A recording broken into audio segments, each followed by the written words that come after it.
कि इस समय जम्मू कश्मीर समेत पूरे देश के अंदर लोकसभा चुनावों को लेकर जो है पूरी गूंज सुनाई दे रही है।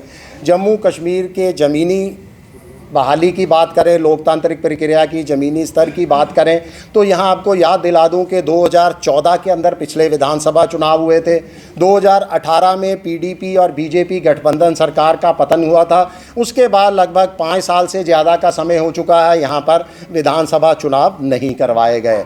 जहाँ तक पंचायत चुनाव की बात है, उनका कार्यकाल भी समाप्त हो चुका है। नगर निगम, लोकल बॉडीज़ का कार्यकाल जो है इन तमाम इकाइयों का ख़त्म हो चुका है। यानी पिछले 5 सालों से ज़्यादा का समय हो चुका है। जम्मू कश्मीर लोग के अंदर गैर लोकतांत्रिक रही है सरकार, चाहे उसको राज्यपाल के रूप में देखिए या मानिए उपराज्यपाल जी का शासनकाल हमारे ऊपर थोपा गया है। 5 अगस्त 2019 के बाद की बात करें, जब जम्मू कश्मीर का पुनर्गठन किया गया था, उस समय जम्मू कश्मीर जिसको डोगरा रियासत कहा जाता है उसको 2 हिस्सों के अंदर बांट दिया गया।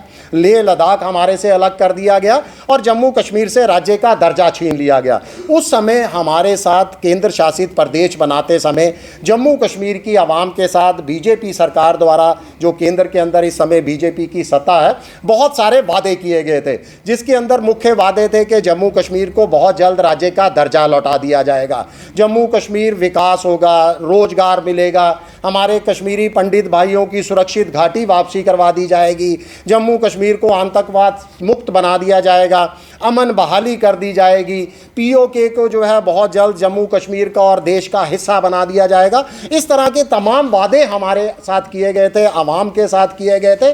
मगर आज अगर ज़मीनी हकीकत देखें तो वो तमाम वादे जो है वो वादे पूरे नहीं किए गए। हमारे साथ वादा खिलाफ़ी की गई है, विश्वासघात किया गया है।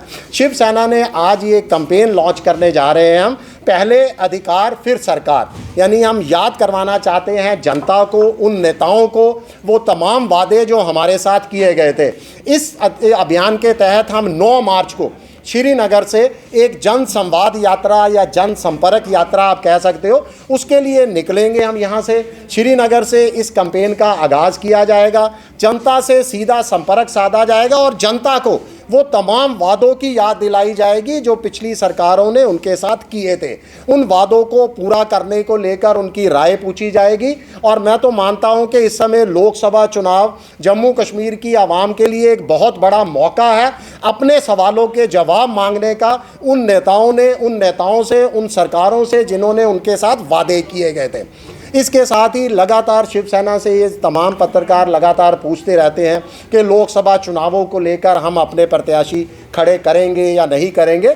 तो आपको बता दूं, आज ये क्लियर कर दूं कि शिवसेना पूरी तरह से हम कमर कसे हुए बैठे हैं। हमारे प्रत्याशी, हमारे उम्मीदवार पूरी तरह से तैयार हैं। हमारा संकल्प होगा जम्मू कश्मीर को विशेषाधिकार, विशेष राज्य का दर्जा, जम्मू कश्मीर के स्थानीय लोगों के अधिकारों की बहाली। हमने तमाम कैंडिडेट्स के नाम को जो है वो हाई कमांड को भेज दिया गया है। मात्र हमारे पक्ष प्रमुख माननीय उद्धव बाला साहब ठाकरे के निर्देशों का इंतजार किया जा रहा है और हम चुनाव लड़ने के लिए पूरी तरह से तैयार हैं।